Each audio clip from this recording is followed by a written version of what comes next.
What the science?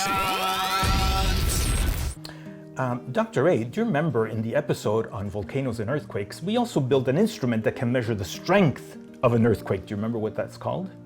I think it was called a seismograph. That is correct.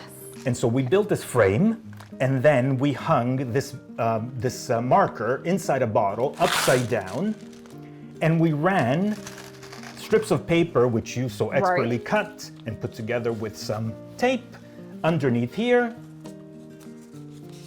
Okay, and then just run that under those popsicle sticks.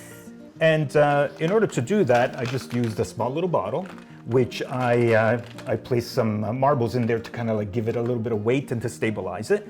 And then we hung a marker inside through the cap, which we had a hole drilled through, and then glued it together.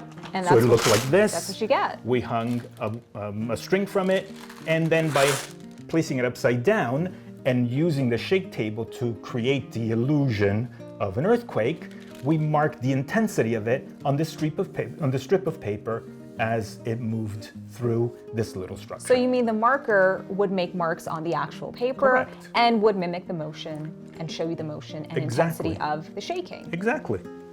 What the science?